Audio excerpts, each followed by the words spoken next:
परम चिदाकाश, परम ज्योति, अखंड ज्योति, महाचिदाकाश, स्वयं प्रकाश, संपूर्ण प्रकाश,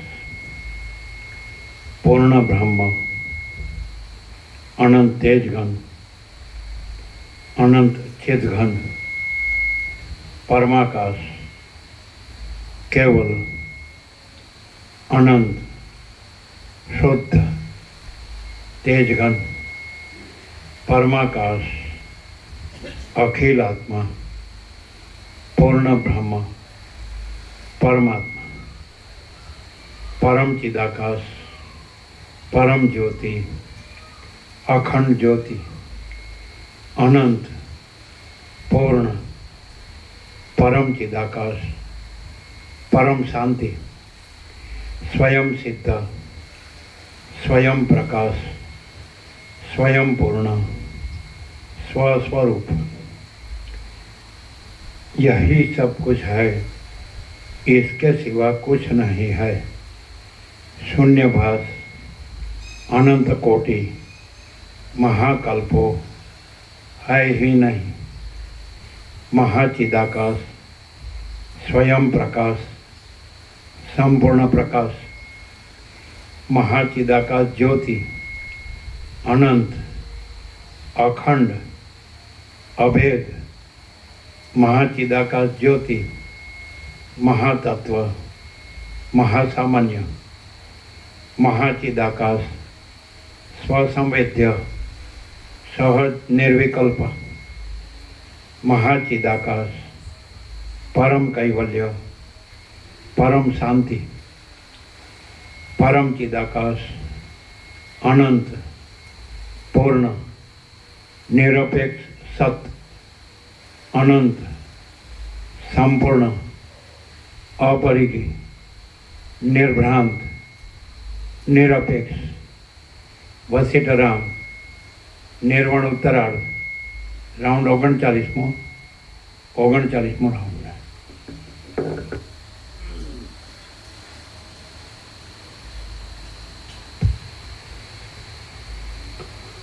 आद्य परब्रह्म सद्गुरु देव की जय। ओम श्री परमात्मने नमः। सद्ग्रंथों में शिरोमणि श्री योग वासिष्ठ महारामायण, निर्वाण प्रकरण उत्तरार्ध, सर्ग 116मो, पेज नंबर 1491, 1491, सर्ग 116मो। आकाश, पर्वत અને ગામડા વગેરેના આડંબરનું વર્ણન। આ 116મા સર્ગમાં સંગ્રામ, વિરહી પુરુષો, આકાશ, પર્વત અને ગામડા આદિમાં આડંબર વિશે, પર્વતો વિશે, ગુફાઓ વિશે, મેઘો વિશે અને મૂર્ખ કાગડાઓ વિશે વર્ણન આવશે। अनुचरो बोल्या, हे महाराज, आ संग्राममां लागी रहेला अने सीमाडाना अंत भागमां उभेला राजाओना आयुधोना समूहो केवा चमके छे तथा तेमनी सेनाना अंगो केवा फैलाई रह्या छे ते आप जुओ। संग्राममां पोतानी सामा आवता वीर पुरुषोए हणेला हजारों वीर योद्धाओने अप्सराओ विमानमां बेसाडी आकाशमां लई जाय छे ते आप जुओ। जीतवानी इच्छा राखनार बलवान योद्धाओने संग्राममां प्रकटपणे संकट आवी पड़े छे, छतां पण यौवन समयना सूरतनी पेठे तेमनुं धर्मवाळुं युद्ध ज वधारे शोभे छे। लोकोमां निंदापात्र न थयेली लक्ष्मी सहित आरोग्य अने पारका माटे धर्मयुद्ध ए जीवितनुं एक उत्तम फल छे। जे शूरवीर पुरुष युद्धनी अंदर पोतानी सन्मुख आवेला योद्धाने धर्मने कशो विरोध न आवे तेवी रीते अने पोते पण तेवी ज स्थितिमां रहीने जीते छे ते ज स्वर्गने योग्य छे, बीजा नथी। आ रणभूमिमां उगामेला हथियारोना समूहरूपी भूषणोने धारण करी रहेला શૂરવીર યોદ્ધાને રણસંગ્રામની જયલક્ષ્મીના હાથમાં રહેલી તલવાર રૂપી શ્યામ કમળ વડે શ્યામતાવાળો તથા ઘોડાઓથી ઉડેલી ગાંઠી રજ વડે પ્રસરેલો અંધકાર રૂપી રાત્રિનો ફેલાવો કેવી રીતે સંક્રમણ કરે છે તે આપ જુઓ. બાણ, સાંગ, ગદા, ભૂસુંડી, શૂળ, તલવાર, ભાલા તથા સુંદર તોમર અને ચક્ર આદિ આયુધો વડે પૂર્ણતાવાળા આ યોદ્ધાઓ નૃત્ય કરી રહેલા, તૃણ તથા કાષ્ઠ આદિને કેશની પેઠે ધારણ કરી રહેલા અને ચપળ પર્વતની અંદર પ્રજ્વલિત થઈ રહેલા દાવાનળની પેઠે દીપી નીકળે છે. જ્યારે સમુદ્ર ઉભરાઈ રહે છે ત્યારે જેમ મોટા મોટા સર્પોના સંઘો જમીન ઉપર તણાઈ આવીને શોભે છે, તેમ યોદ્ધાઓના હાથમાં રહેલા બાણ તથા શાંગ આદિ આયુધો શોભે છે. જુઓ, આ આકાશ મહાબળવાન મેઘરૂપી સાગરો વડે પરિપૂર્ણ છે. જુઓ, તે ચપળ તારાઓરૂપી સ્થૂળ મુક્તાહારો વડે સુશોભિત છે. વળી એ આકાશ સારી રીતે ઘટ્ટ થઈ ગયેલા અંધકાર સાથે એકરૂપ થઈ ગયેલું છે એ પણ આપ જુઓ. વળી જુઓ, તે સ્વચ્છ નિર્મળ ચંદ્રકિરણો વડે અતિ સુંદર દેખાય છે. જે આકાશની અંદર અનેક દેવદારોના આશ્રયરૂપ વિમાન આદિની ઘટાઓ તારાઓને મીશે રહેલી છે, જે અશ્વિની આદિ નક્ષત્રોના આશ્રયરૂપ છે અને જે સર્વત્ર ફેલાઈ રહેલ અતિ ઉચ્ચ ચંદ્ર સૂર્ય આદિના પણ આધારરૂપ છે, તે આકાશની અંદર તો આકાશ શૂન્ય છે. એવી અવિવેકીઓને થઈ રહેલી પ્રતીતિ હજી આજે પણ અસ્ત પામી નથી. તો જે આકાશની અંદર અનેક દેવદાનવોના આશ્રયરૂપ વિમાન આદિની ઘટાઓ તારાઓને મીશે રહેલી છે, જે અશ્વિની આદિ નક્ષત્રોના આશ્રયરૂપ છે અને જે સર્વત્ર ફેલાઈ રહેલ અતિ ઉચ્ચ ચંદ્ર સૂર્ય આદિના પણ આધારરૂપ છે, તે આકાશની અંદર તો આકાશ શૂન્ય છે. એવી અવિવેકીઓની થઈ રહેલી પ્રતીતિ હજી આજે પણ અસ્ત પામી નથી. તો પછી બીજો કયો વિવેકી પુરુષ અવિવેકીઓએ પોતામાં આરોપી દીધેલા લોક અપવાદને દૂર કરવા સમર્થ થઈ શકે? મેઘોના આડંબરો છતાં, પ્રલયકાળના અગ્નિઓ છતાં, પર્વતોની પાંખોના પછડાવા છતાં, તારાઓના સમૂહો છતાં અને અસંખ્ય દેવદાનવોના ક્ષોભવાળા અનેક સંગ્રામોના સમૂહો છતાં આકાશ હજી આજ સુધી પણ પોતાની મૂળ પ્રકૃતિમાંથી જરા પણ વિકારને પ્રાપ્ત થયું નથી. ખરે જ સ્થિર અને દ્રઢ ચિત્તવાળા ગુણવાન પુરુષોના મહિમાનો ત્યાગ કોઈ દિવસ થઈ શકતો નથી. હે સુશીલ આકાશ, તું નિરંતર સૂર્યને, નારાયણને, ચંદ્રમાને, બીજા ગ્રહોને અને વીજળી આદિ બીજા પ્રકાશક તેજોને પોતાના ખોળામાં હિંચકાવે છે, છતાં પોતાની અંદર રહેલ શ્યામતારૂપી અંધકારનો ત્યાગ નથી કરતું. એ એક આશ્ચર્ય છે. હે આકાશ, તું મલિન છે, કેમ કે તે જ્યાં ચંદ્રબિંબને ધારણ કરેલું છે ત્યાં પણ કલંકના મિષ્થી કાજળ અને અંધકારના જેવો મલિન ભાગ દેખાય છે. આમ છતાં તું તારા સંપર્કથી આખા ચંદ્રમંડળને શ્યામ નથી બનાવી દેતું. તે મોટું આશ્ચર્ય છે. અથવા તો જે પોતે અંદર મલિન હોય તે જ મલિનના સંસર્ગથી બહાર પણ મલિનતાને ધારણ કરી લે છે. પણ જે અંદર નિર્મળ જ છે તેને કોણ મલિન કરી શકે તેમ છે? જગત સંબંધી દોષો વડે પૂર્ણ છતાં આકાશ સર્વદા નિર્વિકાર રહે છે અને તે તત્વજ્ઞાની પેઠે સર્વ અર્થથી શૂન્ય છે. એ જ એક મોટું સુખ છે. હે પ્રિય મહાશય આકાશ, તું પ્રલયકાળના વાદળાની, વૃક્ષોની અને લતાઓની ઉન્નતિ કરનાર સાધનોને અવકાશ આપે છે. તેથી તું તેમની ઉન્નતિનો કર્તા છે. વળી તું ચંદ્રમા, મેઘ, સૂર્ય, કિન્નર, વાતસ્કંદ અને દેવતાઓના પણ આધારરૂપ છે. આવી રીતે તારો સ્વભાવ સર્વત્ર સમાનતાવાળો અને સ્વચ્છ છે અને તારું સર્વ કર્મ રમણીય છે. પરંતુ તું એક અગ્નિને અને સૂર્યને બાળવાનો અવકાશ આપીને જે સંતાપ ઉત્પન્ન કરે છે તે જ અમને અત્યંત ખેદ ઉત્પન્ન કરે છે. હે આકાશ, તું નિર્મળ છે, સ્વચ્છ છે અને પ્રકાશમય છે. તું ઉન્નતપણાથી ઉત્તમ દેવના પણ આધારરૂપ છે.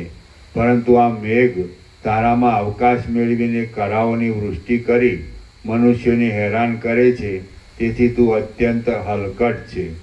હે આકાશ, સુવર્ણની પેઠે ઘણા કાળ સુધી તારી કસોટી ઉપર કસોટી થવી જોઈએ. તારી પરીક્ષાનું બીજું કશું સ્થાન નથી એમ હું માનું છું. કેમ કે તું શૂન્ય છતાં વરસાદ, નક્ષત્ર, વિમાન, સૂર્ય, ચંદ્ર અને પવન એ સર્વને ધારણ કરી રહેલું છે અને નિરર્થક નથી. દિવસે તું પ્રકાશમય દેખાય છે, સાયંકાળે તું સંધ્યાના રંગથી રક્ત જણાય છે અને રાત્રિએ તું કાળું જણાય છે. નિરંતર તું કશાને પણ સત્યપણે ધારણ કરતું નથી તથા સર્વ વસ્તુથી રહિત છે. તેથી હે આકાશ, તારી માયાને કોણ જાણી શકે તેમ છે? વળી તત્વજ્ઞાની તારા જેવી ચેષ્ટાને પણ કોણ જાણી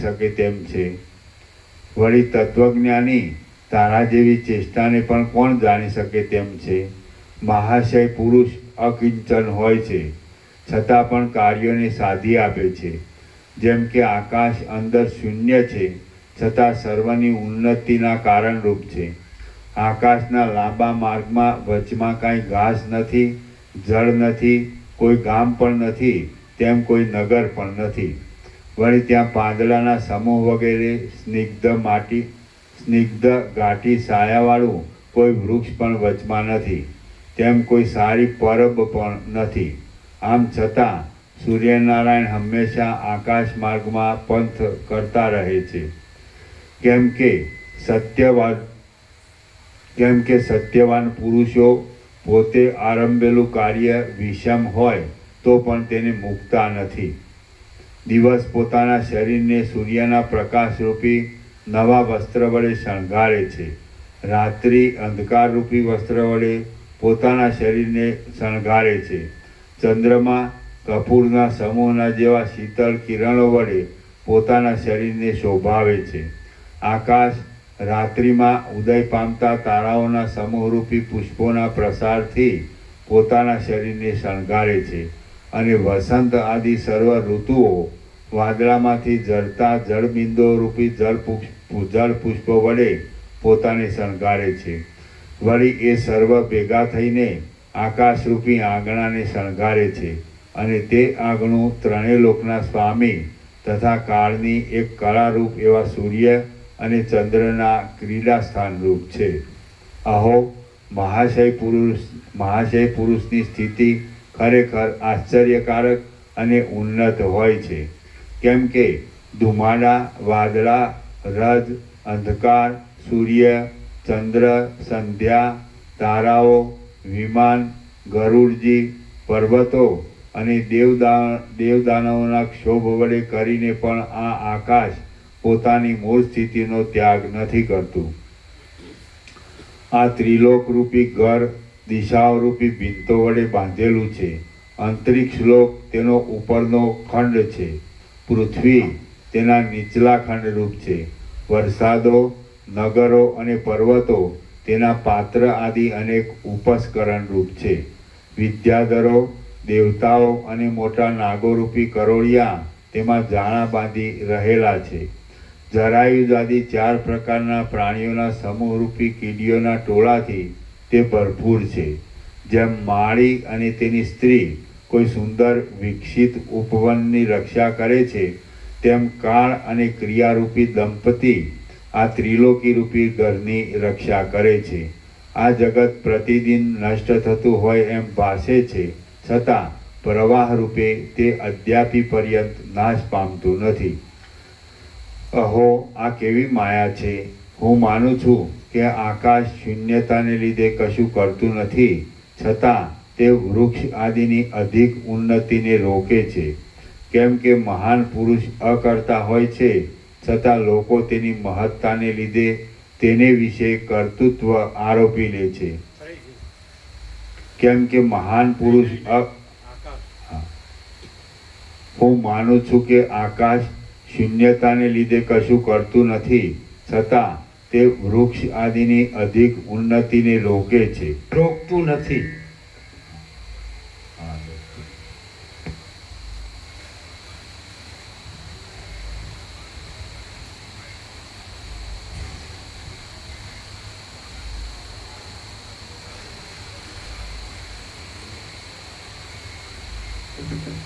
બરાબર છે ને?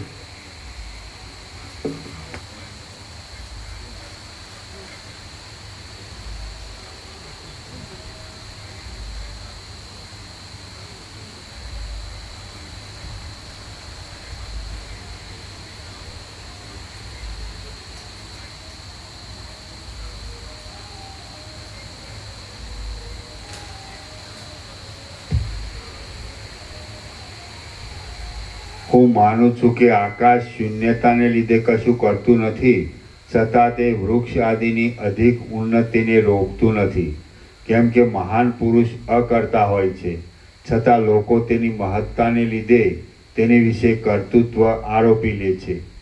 જેની અંદર લાખો જગત લય પામી જાય છે અને પાછા ઉત્પન્ન થઈ જાય છે, તે આકાશને શૂન્ય કહેવું એ અખંડિત પાંડિત્યને ધિક્કાર છે. આકાશ ઈશ્વરથી જુદું છે એવો ભેદ કોઈ ઉન્મત્ત થઈ ગયેલા વાદીએ કલ્પી કાઢ્યો છે.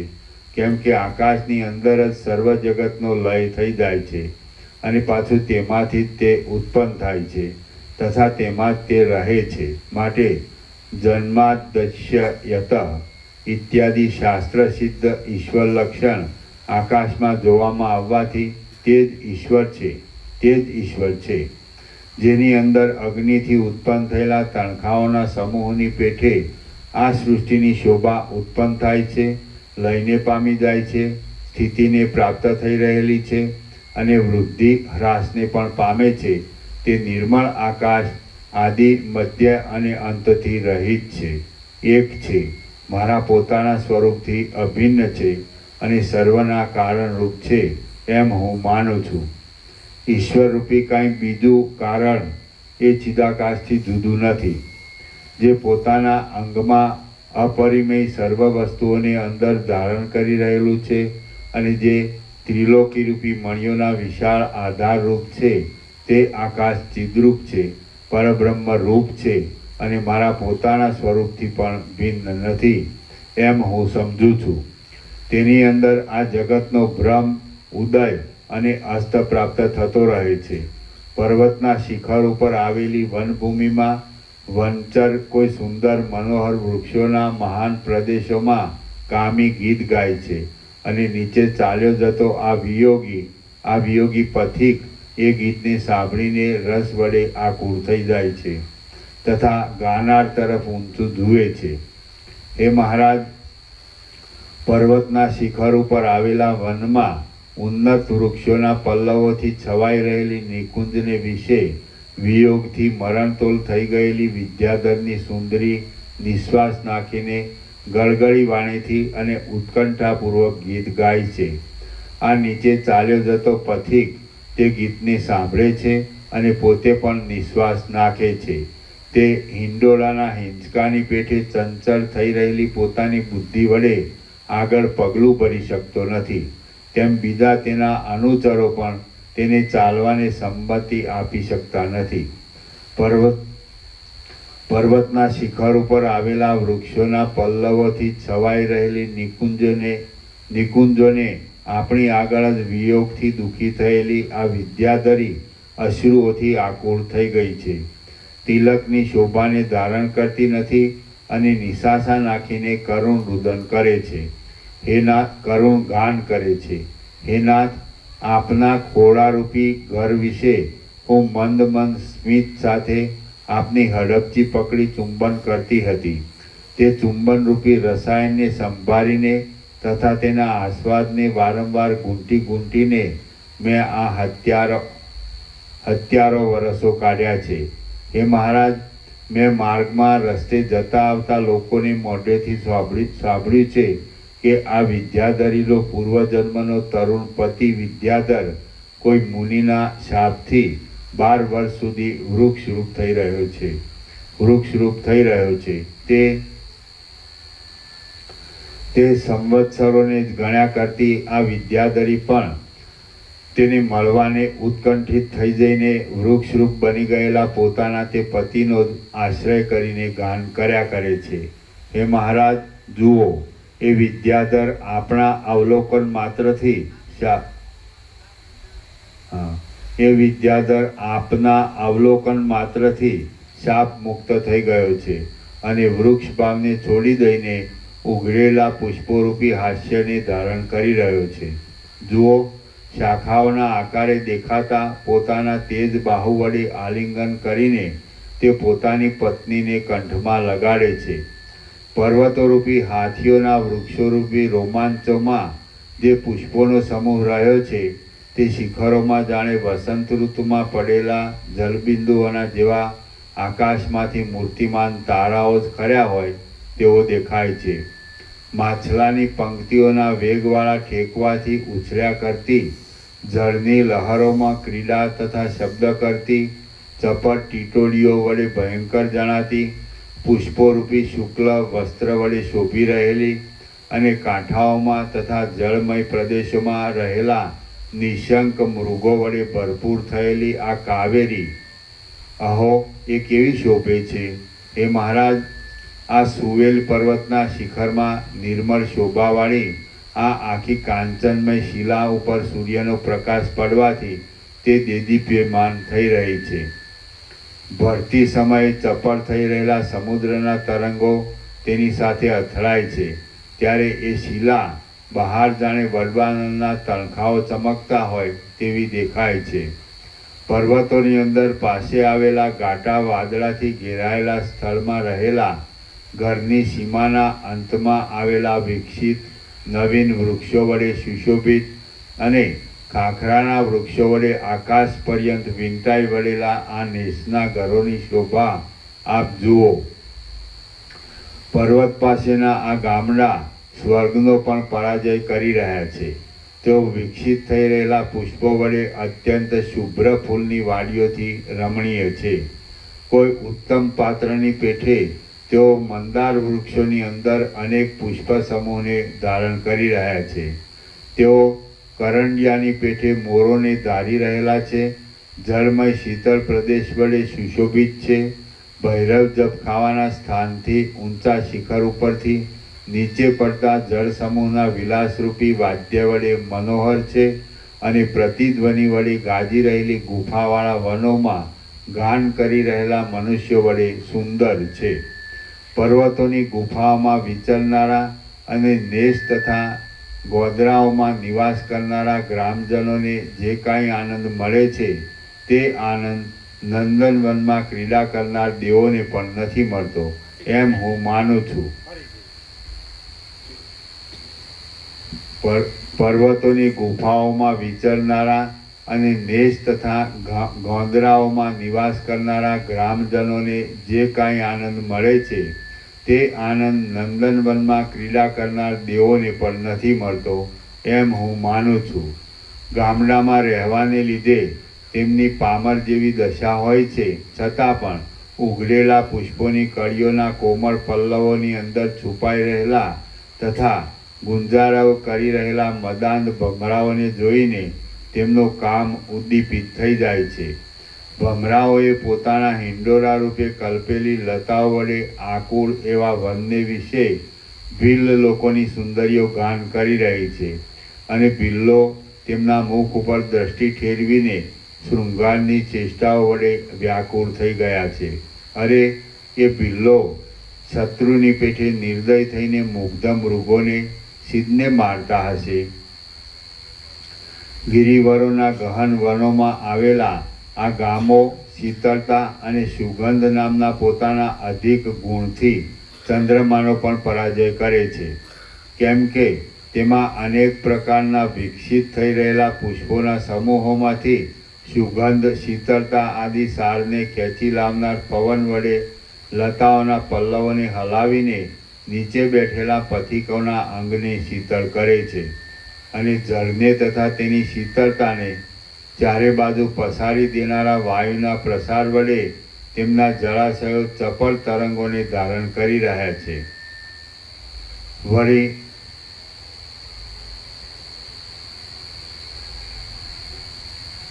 વળી આ પર્વત પાસેના આ ગામો શબ્દ કરી રહેલા ઝરણાના જળ વડે રમણીય છે અને ચારે બાજુ પ્રસરી રહેલા વિકસિત પુષ્પવાળા તાલ વૃક્ષોથી સુશોભિત છે.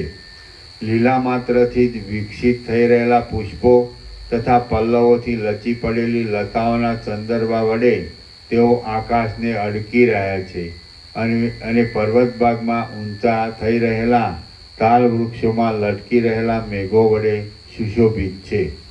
જાણે ચંદ્રલોકના ઉપવનના ભાગો જ હોય તેમ તેઓ ચંદ્રમાના અમૃતને સ્ત્રવનાર અસ્વસ્થ વડે અનુમાનમાં આવતી બ્રહ્મલોકની પૃથ્વીને જીતે છે. નજીક આવી રહેલા તથા જળ વડે ભરેલા વાદળાની ઘટાઓથી જામેલા મેઘોની ગર્જના થાય છે. તેથી મયુરો નૃત્ય કરી રહે છે. એ નવીન નૃત્યને વિશે મયુરોના સમૂહોના કોમળ મોરપીંછો વિખરાઈ જાય છે અને તેમાં રહેલી ગોળાકાર ટીલડીઓ મણિયોની જેમ ઝળકી રહે છે. આથી આ ગામડા સર્વથી ઉત્કૃષ્ટ દશા ભોગવે છે. એક બાજુ સુંદર ચંદ્રમંડળ રૂપી આભૂષણ વડે સુશોભિત અને બીજી બાજુ વિશ્રાંત થઈ રહેલા તથા જળ વડે પરિપૂર્ણ ભરેલા વરસાદરૂપી હાથીઓવાળા આ ગિરિગ્રામોમાં જે વિલાસલક્ષ્મી ઝળહળે છે તે વૈભવવાળા બ્રહ્મદેવના રાજ્યોમાં પણ ક્યાંથી જ હોય.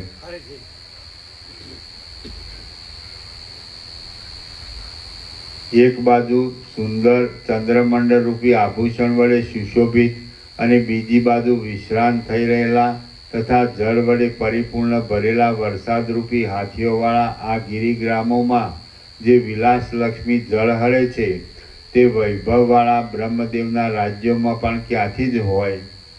જાણે સુગંધ વડે સુશોભિત કોઈ નંદનવનનો અંદરનો ભાગ હોય તેવી સુંદર દેખાતી સંતાનક નામના કલ્પવૃક્ષની જાતિના ગુચ્છાઓને હસી કાઢનાર નિકુંજોથી સુશોભિત અને પુષ્પિત થઈ રહેલા તથા ગંભીર ગુંજારવ કરી રહેલા ભમરાઓથી આકુળ થયેલા લીમડાઓના ગાંઠા વૃક્ષોથી રમણીય લાગતી પર્વતોની ગુફાઓ જોતા મારા ચિત્તમાં અપાર આનંદ થાય છે. હરિણીઓના શબ્દ વડે મનોરમ હારિત પક્ષીઓ વડે ચિત્તહારી અને જાણે કામદેવના મૂર્તિમાન નગરો જેવા સુશોભિત આ પર્વત ગામોમાં મનુષ્યોને અત્યંત આનંદ સાંપડે છે.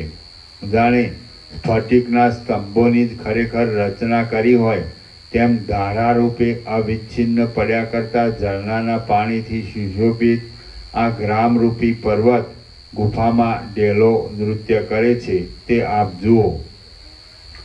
શબ્દ કરી રહેલા ઝરણાના જળ વડે સુશોભિત આ પર્વતની ગામરૂપી ગુફાની નિકુંજોને વિશે મોરપીંછોવાળી વિલાસ કરી રહેલી અને પુષ્પોના ભાર વડે લચી પડેલી લતાઓ નૃત્ય કરે છે. હારિત પક્ષી વડે મનોહર અને લીલા ઉપવનના વૃક્ષોથી સુશોભિત વાવના પ્રમાણમાં તેની અંદર રહેલા હંસ સારસ આદિ પક્ષીના શબ્દોરૂપી સૂક્ષ્મ અને ગંભીર ધ્વનિને ધારણ કરી રહેલા અને પર્વતની ગુફાઓ વડે ઢંકાયેલા આ ગામડાના અકૃત્રિમ સ્થળોમાં કામદેવ યથેચ્છ આનંદથી રમે છે એમ હું માનું છું.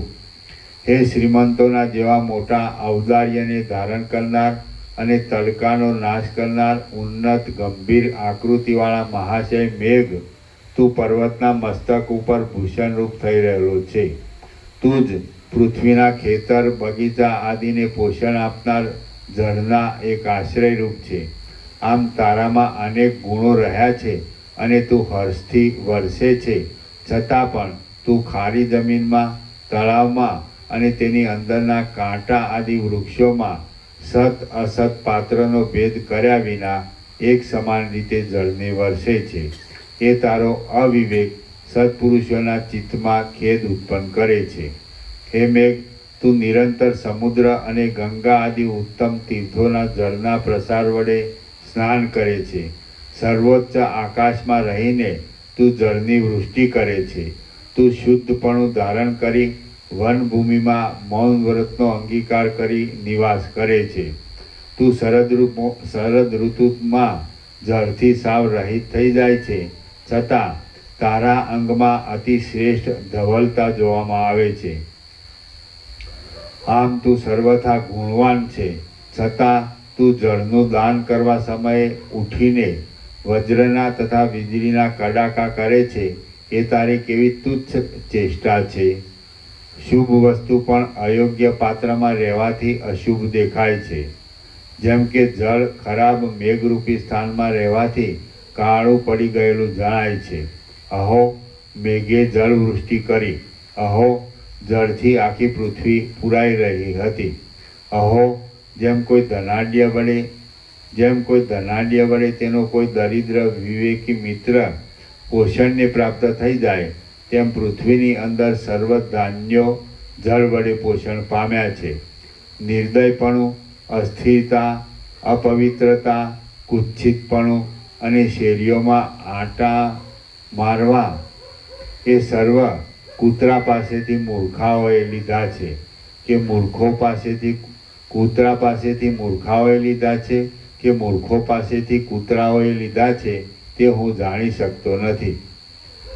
કૂતરાની પેઠે મૂર્ખ માણસ બહુ દોષવાળો હોય તો પણ શૌર્ય, સંતોષ, ભક્તિ આદિ ગુણો વડે તે કોઈને સ્વીકાર્ય થઈ જાય છે.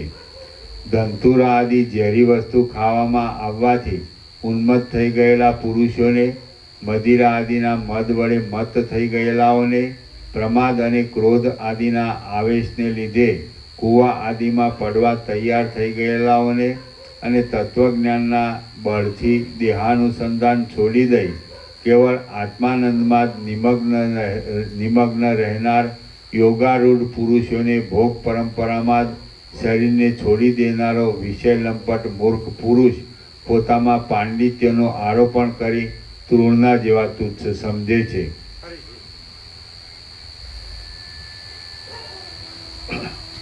ધંતુરા આદિ ઝેરી વસ્તુ ખાવામાં આવવાથી ઉન્મત્ત થઈ ગયેલા પુરુષોને, મદિરા આદિના મદ વડે મત્ત થઈ ગયેલાઓને, પ્રમાદ અને ક્રોધ આદિના આવેશને લીધે કૂવા આદિમાં પડવા તૈયાર થઈ ગયેલાઓને અને તત્વજ્ઞાનના બળથી દેહાનુસંધાન છોડી દઈ કેવળ આત્માનંદમાં નિમગ્ન રહેનાર યોગારૂઢ પુરુષોને ભોગ પરંપરામાં શરીરને છોડી દેનારો વિષય લંપટ મૂર્ખ પુરુષ પોતામાં પાંડિત્યનું આરોપણ કરી તૃણના જેવા તુચ્છ સમજે છે.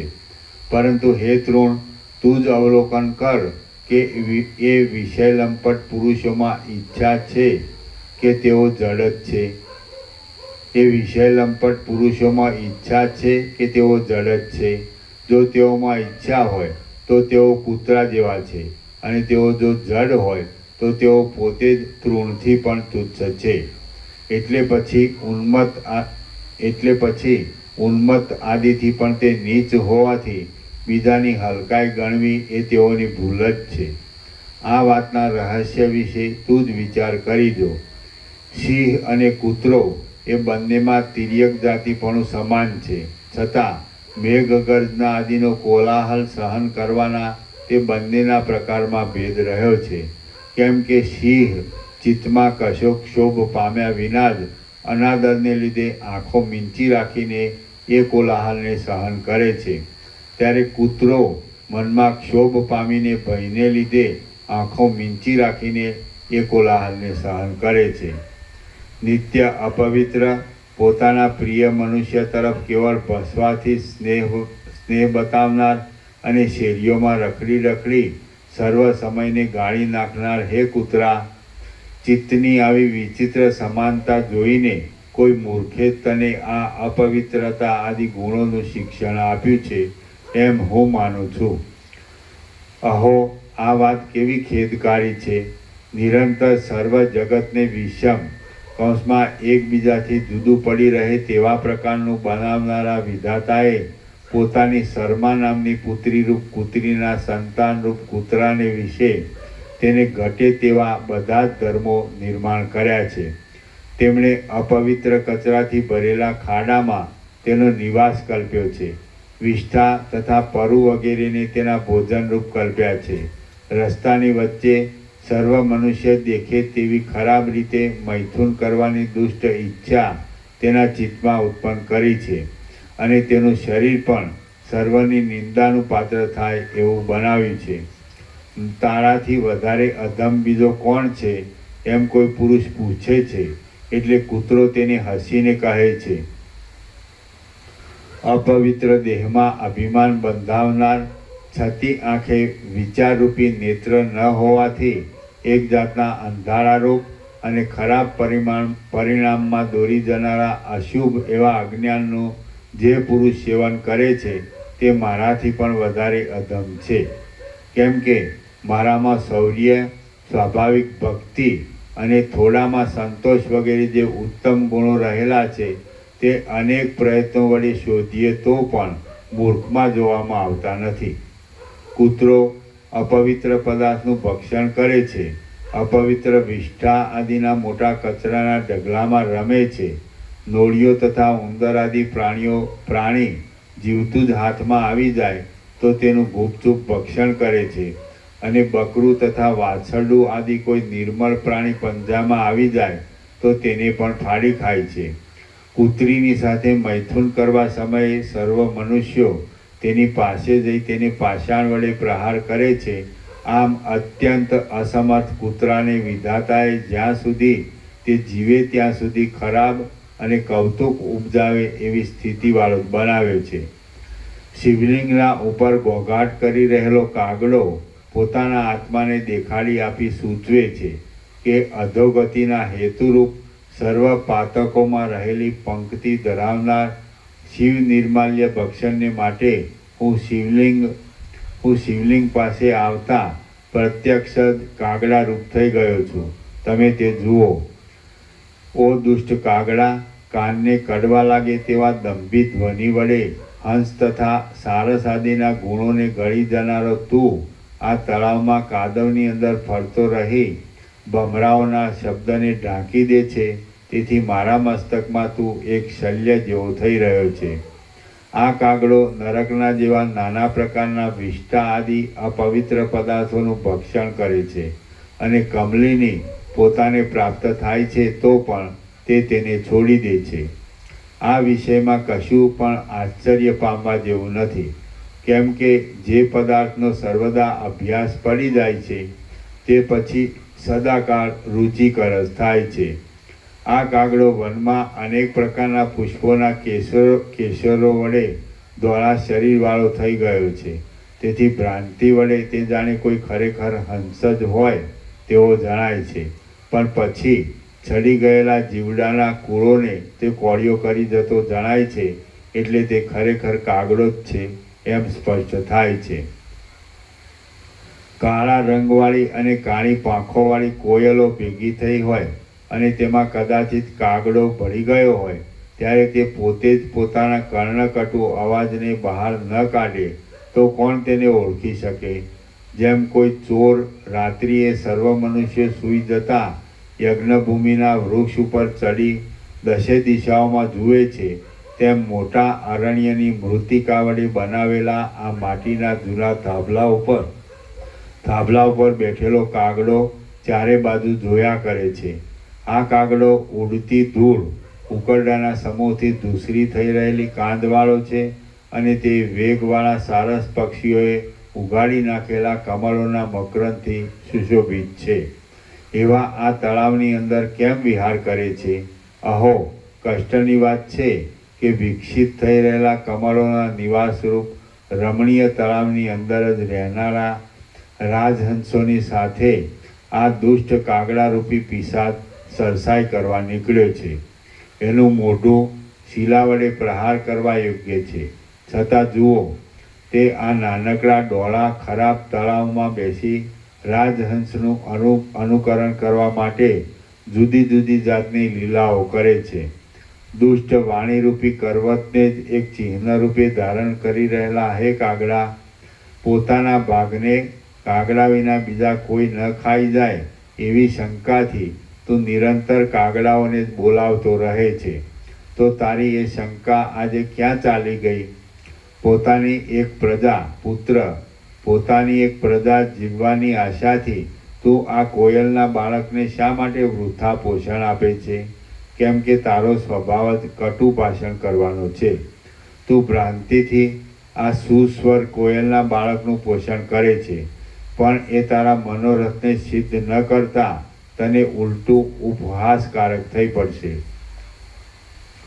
કમળના વનમાં વિલાસ કરી રહેલા અને કલંકના જેવા ક્રૂર સ્વર બોલનારા કાગડાને જોઈ કહે છે કે હે કાગડા, તારા અથવા ખળ પુરુષોના સેંકડો ક્રૂર શબ્દો સાંભળવામાં આવતા છતાં જે પુરુષ ખેદ પામી ક્રિયાશૂન્ય થઈ જઈ રોતો નથી, તેનું તું તારી ખરાબ વાણીરૂપી કરવત વડે વિદારણ કર. પણ હું તેવો નથી. તું તો મારી પાસે વૃથા શું બગાડ કરે છે? ફર્યા કરતા હિંસક પ્રાણીઓ વડે વ્યાપ્ત અને બગલાઓ તથા જળકાગડાઓથી ભરેલા આ તળાવની અંદર ઘુવડ તથા કાગડા આવી બેસતા હોય તો આ તળાવરૂપી સભા યોગ્ય પાત્રો વડે યુક્ત થયેલી ગણાય. કાગડાઓના સમૂહની સાથે સમાન પાંખોવાળી અને સમાન આકારવાળી કોયલ સભામાં બેઠેલા પંડિતની પેઠે તેની વાણી વડે જ ઓળખી શકાય છે. કોયલ તેના કોમળ પુષ્પોને ચૂંથી નાખે તો પણ આ પુષ્પલતા કદાચિત તે સહન કરી શકે છે, પરંતુ કંક પક્ષી, ગીત પક્ષી, જળકાક, બગલાઓ, કૂકડાઓ અને કાગડાઓ આદિના સ્પર્શને તે સહન કરી જ શકતી નથી. હે કોકિલ, દંપતીના રતિકલહમાં તેનું સમાધાન કરવા માટે એક દૂતરૂપ તારા મધુર અને કાનને આનંદ આપે એવા નાદને અહીં કોણ સાંભળે છે? કેમ કે આ લીમડાની જાડીમાં ઘુવડો સાથે નિરંતર કલહ કરનારા કાગડાઓએ પોતાના ઘોઘરા એવા ક્રેકારના અવાજથી સર્વના કાનને બહેરા બનાવી દીધા છે. આ સુંદર કોયલનું બચ્ચું ઉપવનની અંદર રાગી પુરુષો પાસે પોતાની કોમળ વાણી વડે મહોત્સવ જેવી કથા કરી સરળપણાથી સર્વ શ્રોતાઓના મનનું રંજન કરે છે. ત્યાં તો વચમાં આકાશમાંથી કૂદી પડી કાગડાએ આ કોયલના બચ્ચાને મેં પુત્રની પેટે પાળી પોષી જીવાડેલા છે ઇત્યાદિ કેટલીક તિરસ્કારની વાતો કરીને ભયંકર શબ્દો વડે સર્વ શ્રોતાઓને નીરસ બનાવ્યા. હે કોયલ, તું હર્ષને લીધે તરત જ પોતાના સ્વરને બહાર લાવી કેમ શબ્દ કર્યા કરે છે? તારા કંઠમાંથી હર્ષને લીધે બહાર આવેલા તારા સુસ્વરને તું પાછો સમેટી લે. આ આપણા સુસ્વર ગાયનનો યોગ્ય સમય છે એવો ભ્રમ તને ન થાવો. કેમ કે નિરંતર પુષ્પોની ઘાટી ઘટાથી છવાઈ રહેલા આ વસંતનો સમય નથી. હેમંતને કારણે ને ઝાકળના સમૂહ પડવાને લીધે આ સર્વ વૃક્ષો સુકાઈ ગયા છે. એટલે આ વખતે તારી વાણી દીપશે નહીં. વિચિત્ર પ્રકારના અભિનવ અંકુરો વડે સુશોભિત ચૈત્ર માસની અંદર કોઈ વિરહિણી સ્ત્રી કોયલને કહે છે, હે સુંદર આકારવાળી સુસ્વર કોયલ, આ ચૈત્ર માસ કોનો છે? ત્યાં ઊંચા વૃક્ષમાંથી તે મધુર શબ્દો વડે કોમળપણે કહ્યું કે તારો છે, તારો છે. આવું જે ત્યાં કહ્યું તે દુઃખ આપનારું, નઠારું અને ખોટું વચન તને કોણે શીખવ્યું છે? મૌન, પાંખ આદિનું ચલન વલન, વર્ણ અને શરીર એ બધાનું સમાનપણું છતાં કાગડાઓના સમૂહમાં કાંતિ વડે સુંદર આ કોયલ મૂર્ખના સમાજમાં રહેલા પંડિતની પેઠે છેટેથી જ ઓળખાઈ રહે છે. કેમ કે ઉત્તમ આકાર તથા ઉત્તમ ક્રિયાવાળા પંડિતો મૂર્ખોની સભામાં બેઠા હોય તો પણ તેઓ પોતાના યોગ્યતાવાળા અંતઃકરણમાં રહેલા ઉત્તમ ગુણોથી છેવટે પ્રસિદ્ધિમાં આવી જાય છે. હે ભાઈ કોકિલ, કડવો અવાજ કરી રહેલા કાગડાઓ વડે વ્યાપ્ત થઈ રહેલો આ શિશિર ઋતુનો કાળ છે. આ કાંઈ વસંતોત્સવ નથી. હમણાં તારા શબ્દોમાં અમૂલ્ય ગુણનો આરોપ થવો અશક્ય છે. માટે તું તારા સ્વરને બંધ કરી કોઈ વિશાળ વૃક્ષવાળી ગુફામાં તેની ખરી પડેલા જૂના પાંદડા વડે ઢંકાઈ રહેલા માળામાં મૌનપણું ધારણ કરી નિવાસ કર. આશ્ચર્ય છે કે આ કોયલનું બાળક પોતાની માતાને છોડી કાગડી પાસે ચાલ્યું જાય છે. આશ્ચર્ય છે કે એ કાગડી તે કોયલના બાળકને તેની ઓળખાણ પડતા ચાંચ અને ચરણ વડે પ્રહાર કરે છે. આ વિષયમાં હું ક્ષણ માત્ર વિચાર કરું છું કે ત્યાં તો એ કોયલનું બચ્ચું પણ ઉત્સાહભેર પોતાની માતાની પેઠે જ પોતાનું બળ વધારવા માટે આકાશમાં ઉડવા લાગી ગયું. કેમ કે ભાગ્યશાળી પુરુષ જે દિશામાં જાય છે તે દિશા જ તેને મહાત્મા આપનાર થઈ પડે છે. શ્રી યોગ વાસિષ્ઠ મહારામાયણમાં નિર્વાણ પ્રકરણના ઉત્તરાર્ધનો સ્વકાક કોકિલાન્ય ન્યાયોક્તિ વર્ણન નામનો સર્ગ 116મો સમાપ્ત. સર્ગ 117મો તળાવ, કમળ અને હંસ આદિનું વર્ણન. આ 117મા સર્ગમાં અનેક જાતના કમળોથી સુશોભિત એવા તળાવ વિશે વર્ણન આવશે અને તેના પ્રસંગથી કમળ, ભમરાઓ અને હંસ ઇત્યાદિ વિશે પણ વર્ણન આવશે. શાસ્ત્રો બોલ્યા, હે મહારાજ, આ આપણી પાસે રહેલું પર્વતનું શિખર અત્યંત શોભાને લીધે કામનું ઉદ્દીપન કરે છે. તેથી તે જાણે કામદેવનો પ્રધાન હોય તેવું દેખાય છે. તેની અંદર પ્રતિબિંબ થઈ રહેલ મૂર્તિમાન આકાશ જેવા દેખાતા આ તળાવને આપ જુઓ. એ તળાવ કલ્હાર, પદ્મ, ઉત્પલ આદિ કમળની જાતિઓના સમૂહના નાળમાં કમળને માટે ક્રીડા કરતા અને વિચિત્ર શબ્દવાળા પક્ષીઓ વડે વ્યાપ્ત છે. વિકસિત થઈ રહેલા ઉન્નત કમળોની કળીઓમાં રહેલ સુશોભિત રાજહંસો વડે યુક્ત અને ઇન્દ્ર નીલમણીની પીઠ ઉપર બેસનાર ભ્રમરો, સારસ તથા ક્રૌચ આદિ પક્ષીઓ, બ્રાહ્મણો અને બીજા લોકોથી સેવાયેલું આ તળાવ જાણે પૃથ્વી ઉપર બ્રહ્માનું ઘર જ હોય તેવું રમણીય દેખાય છે. પથરાઈ રહેલા જળબિંદુઓ વડે દિશાઓના મધ્યભાગને ભયાનક બનાવી દેનાર, ઉઘડી ગયેલા અનેક જાતના કમળોના સમૂહની અંદર રહેલા મકરંદ વડે ગૌરવર્ણું થઈ રહેલું, સુગંધ વડે મત્ત થયેલા ભમરાઓ તથા પક્ષીઓના ગાયન વડે ગાજી રહેલું અને આકાશમાં ઉપરના ભાગમાં જાણે ચંદરવો બાંધી દીધો હોય એવો ભાવ દેખાડનાર આ તળાવ વાદળા તથા ઝાકળ આદિને પ્રતિબિંબના મીસથી ધારણ કરી રહેલું છે.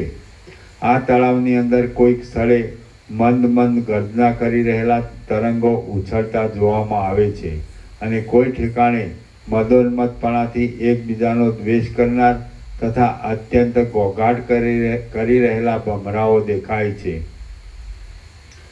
કોઈ ઠેકાણે જળની ગંભીરતાથી તથા નિર્મળતાથી નિશ્ચળપણાને લીધે આ તળાવ પોતે જાણે સુષુપ્તિ અવસ્થાને ધારણ કરી રહ્યું એવું જણાય છે અને કોઈક ઠેકાણે કમળોથી તથા ડોલરોથી તે જાણે ઢંકાઈ રહેલું હોય તેમ ભાસે છે.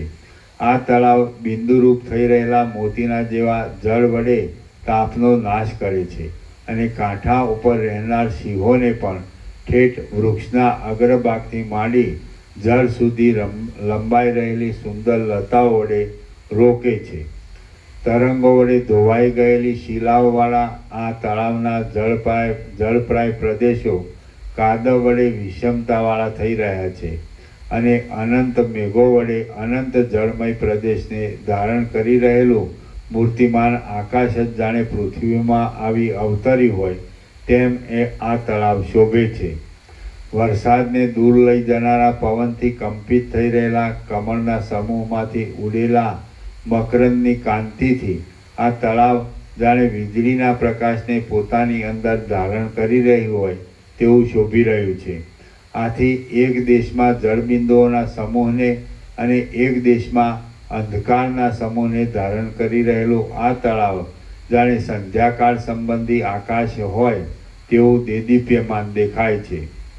જેમના ખભાઓ પોતાના બચ્ચાને પોષણ આપવા માટે પોતાના માળા પ્રત્યે લઈ જવાતા કમલિનીઓના કમરરૂપ કોળિયાના ભાર વડે થાકી ગયા હતા તે હંસો જાણે કાળ વડે એકઠા કરી રાખેલા મૂર્તિમાન ચંદ્રબિંબો હોય તેવા શોભે છે.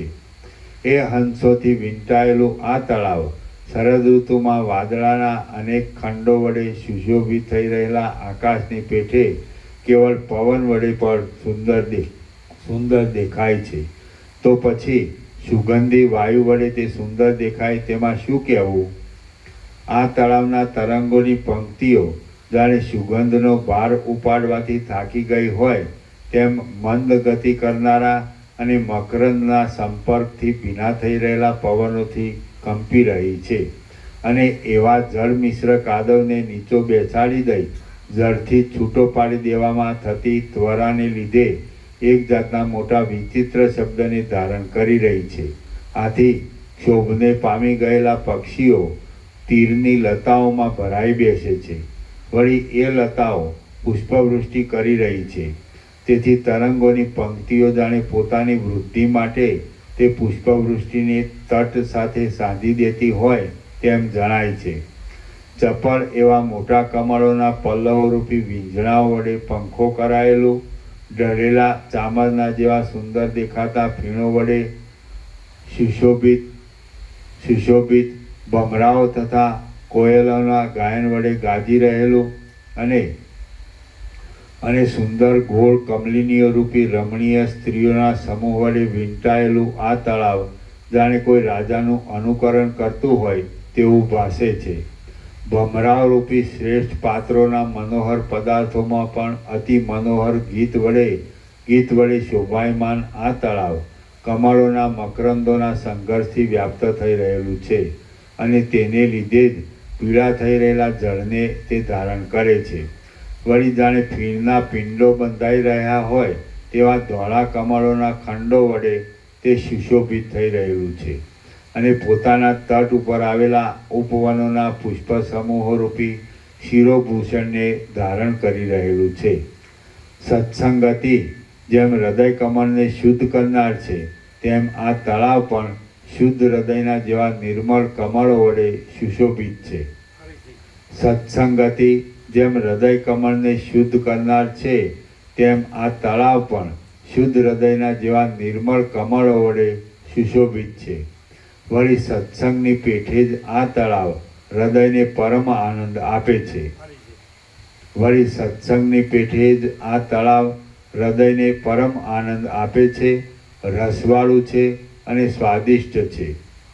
હે શાંત મહારાજ, જેમ સર્વશાસ્ત્રના સારરૂપ પરબ્રહ્મમાં વૃત્તિરૂપે પરિણામ પામવાથી મહાત્માઓના ચિત્ત નિર્મળ જણાય છે તેમ આ તળાવ પણ પોતામાં પ્રતિબિંબિત થઈ રહેલા શરદ ઋતુના આકાશ વડે નિર્મળ જણાય છે.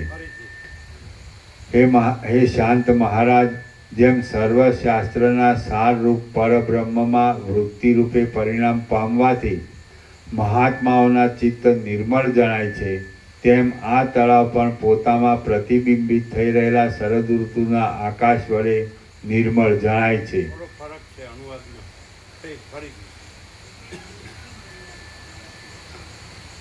હે શાંત મહારાજ, જેમ સર્વશાસ્ત્રના સારરૂપ પરબ્રહ્મમાં વૃત્તિ રૂપે પરિણામ પામવાથી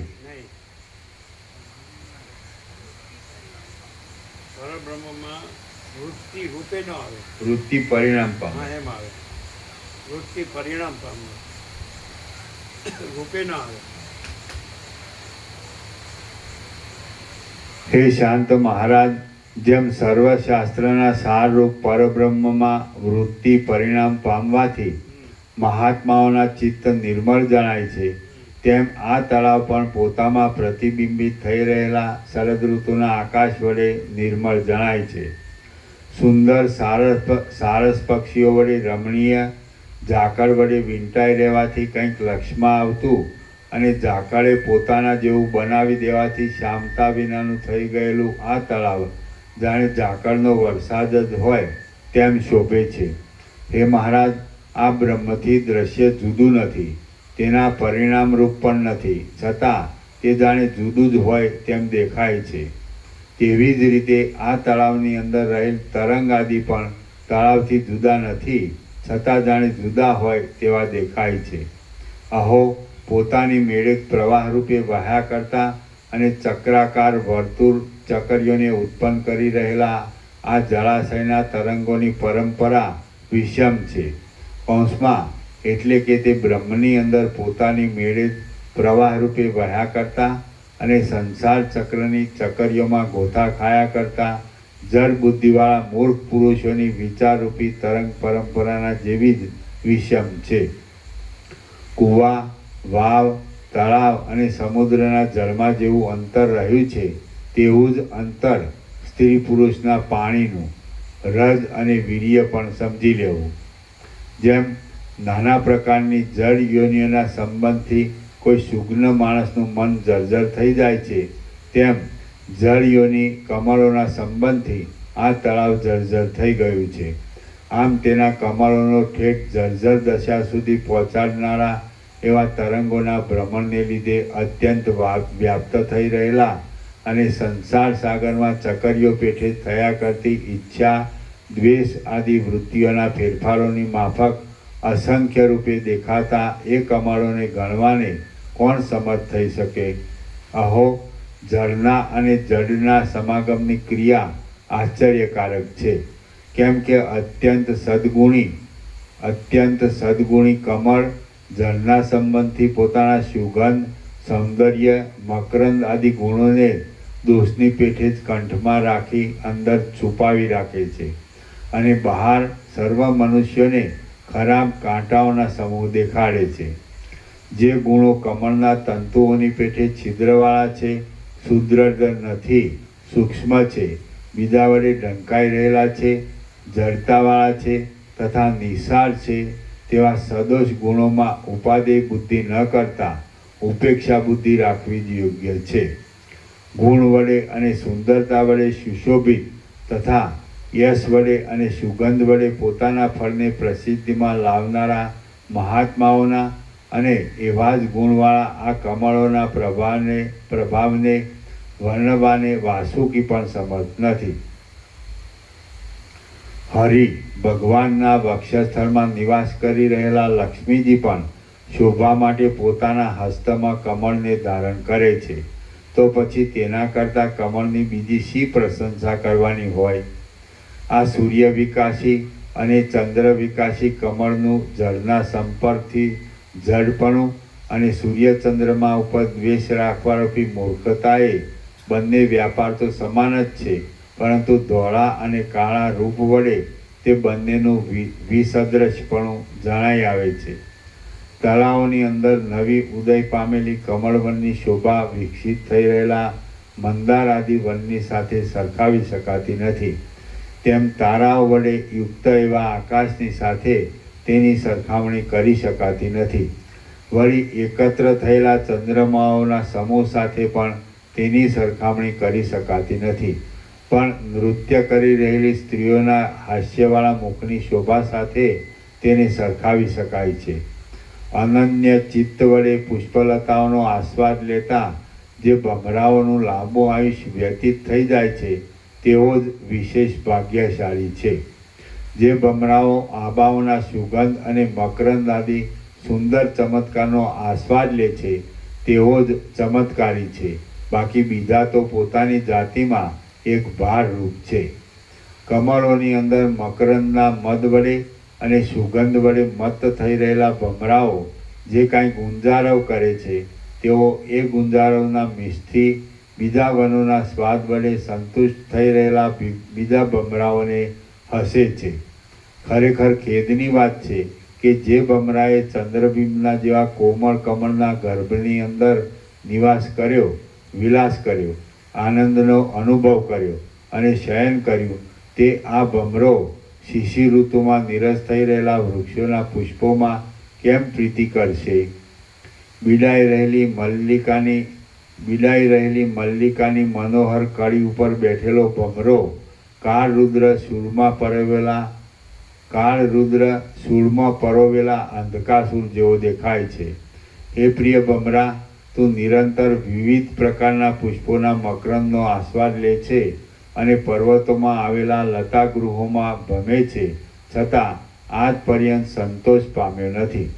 તેથી હું એમ માનું છું કે તું મકરંદમાં લંપટ થઈ જવાથી દુષ્ટ ચિત્તવાળો થઈ રહ્યો છે, અથવા તને વનમાંથી કશો સાર મળતો નથી. કમળના વનની અંદરના મકરંદનો સ્વાદ અનુભવવામાં કુશળતાવાળા હે બમરા, તું કમળોના આશ્રયરૂપ તળાવમાં જા. તું તારા મકરંદ વડે પુષ્ટ થયેલા દેહને બોરડીઓના ઝાડરૂપી ગુફામાં રહેલ કાંટારૂપી કરવત વડે કપાવમાં.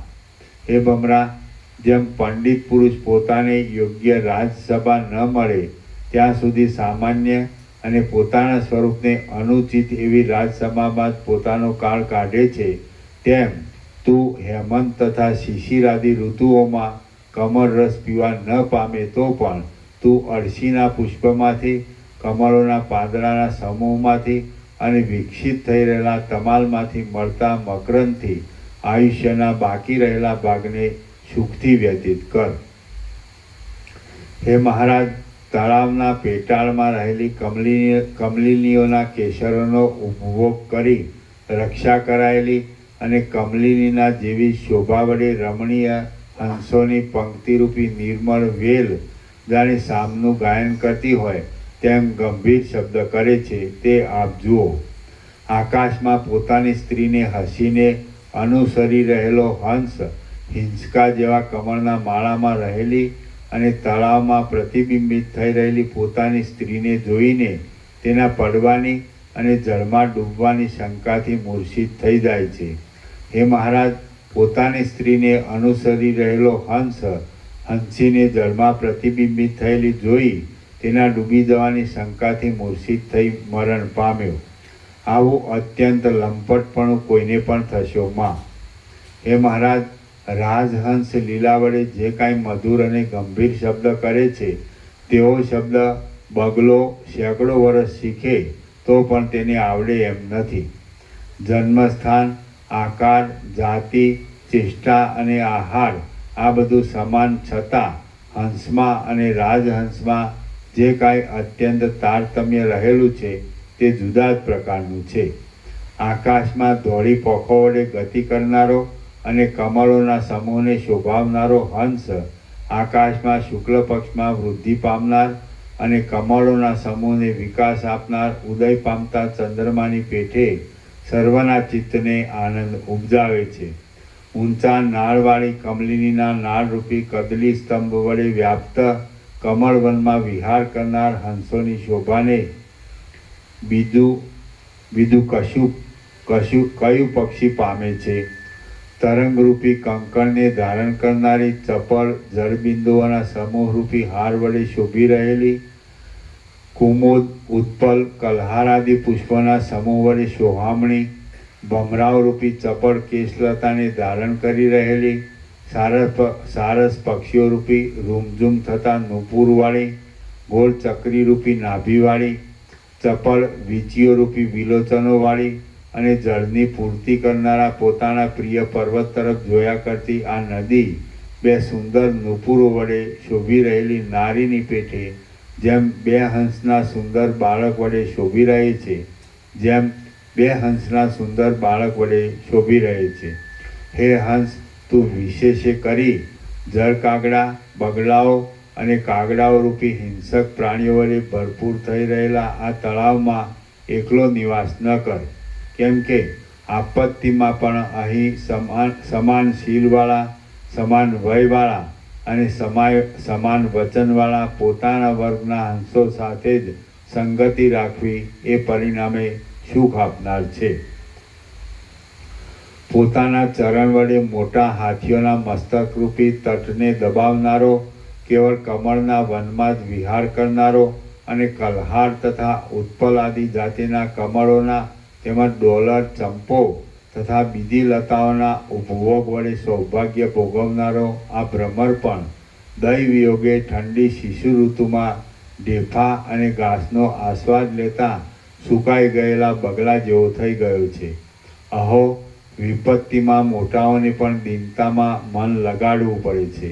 હે મહારાજ, હું હંસની પાંખો વડે સરળ થઈ રહેલા કમળના વનમાં ફરતો હતો ત્યારે મહાદેદીપ્યમાન કમળના પાંદડાની અંદર બેઠેલા હંસના બાળકે તેના પિતા પ્રત્યે ઊંચે સ્વરે જે વાક્ય કહ્યું હતું તે ઘણો સમય વિચાર કરતાં મને હમણાં યાદ આવે છે. તેણે કહ્યું હતું કે હે તાત, આ કમલિની મધ્યાહન કાળમાં પણ મારા મસ્તકના ભાગ ઉપર જાણે ધોળા મોતીઓની વૃષ્ટિ કરતી હોય તેમ સહસા ફેલાઈ જનાર પોતાના ઠંડા જળબિંદુઓના સમૂહને પ્રત્યક્ષ રીતે નાખે છે. તે જુઓ, આકાશમાં ગતિ કરનાર ચંદ્રમાની પેઠે આ તળાવના શાંત જળમાં મૌનપણે ઘણા કાળથી ગતિ કરનાર હંસની પાંખો પથ્થરોની પેઠે કમળોની નાળો સાથે અથડાય છે. આથી તે જાણે સાક્ષાત બ્રહ્માના કમળમાંથી નીચે પડતા હોય તેમ જે જળબિંદુઓ કમળરૂપી પડિયામાંથી એ હંસની ઉપર પડે છે તેને નીચે જળની અંદર ફરનારા પ્રાણીઓ ગંગાજળની પેઠે પરમ પ્રસન્નતાથી તરત જ પી જાય છે. શ્રી યોગ વાસિષ્ઠ મહારામાયણમાં નિર્વાણ પ્રકરણના ઉત્તરાર્ધનો પદ્મ ભ્રમર હંસ વર્ણન નામનો સર્ગ 117મો સમાપ્ત. ઓમ ઓમ ઓમ. પ્રસાદ આપી દે.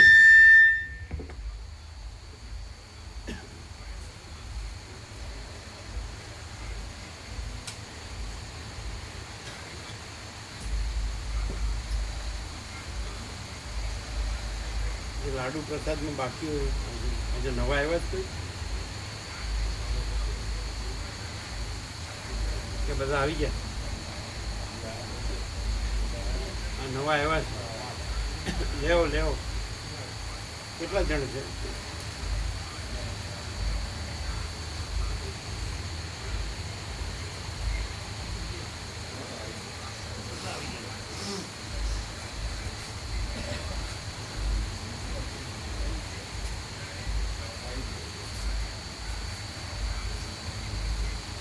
નવા હોય ને લાડુ પ્રસાદ આપો.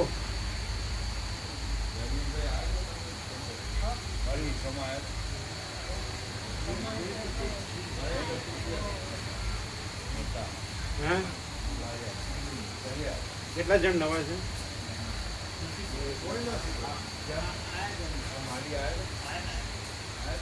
ગણેશ ચતુર્થી હતો તમે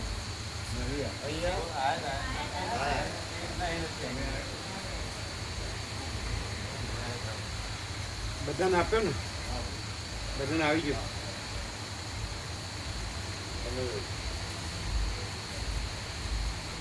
તમે લેજો. પેલા ને આપો, જયરામપુર ને આપો.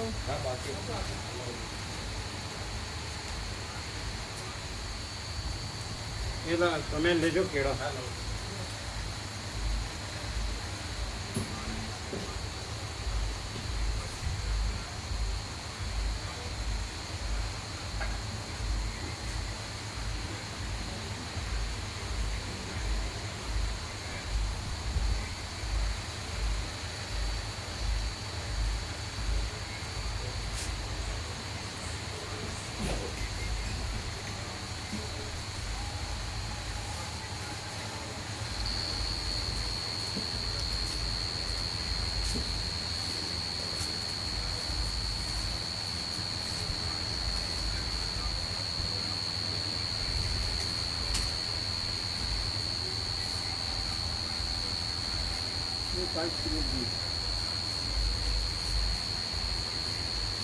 જીરો જીરો કોને સોંપ્યું? બીના માટે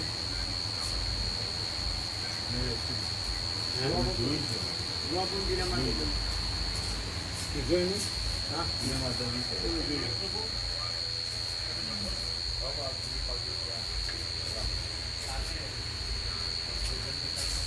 બાર તાલીમ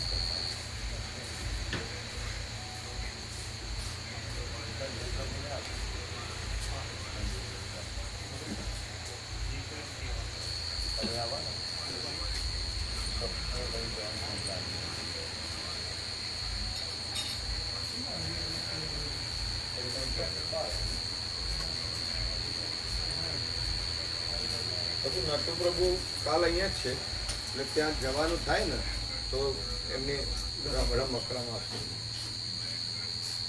મારે તાલીમ છે એટલે એ રમકડું કોનું છે એમનું પોતાનું એમ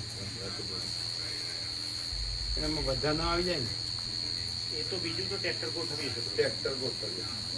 હવે તો નજીક જ છે હા, આમ તો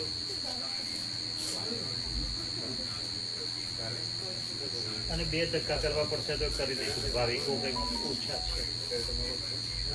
હા ભાવિકો ઓછા જ છે અને 2-3 ધક્કા ગાડીથી બી રમકડાથી બી કરવા તો કરી દઈશું.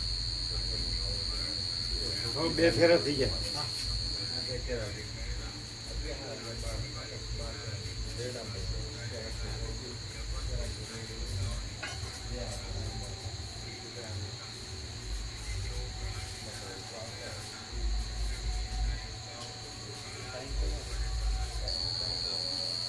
નંબર લઈ લેજો એટલે રિંગ કરું તો બધા બાળકો પડાવ કરશે. હા,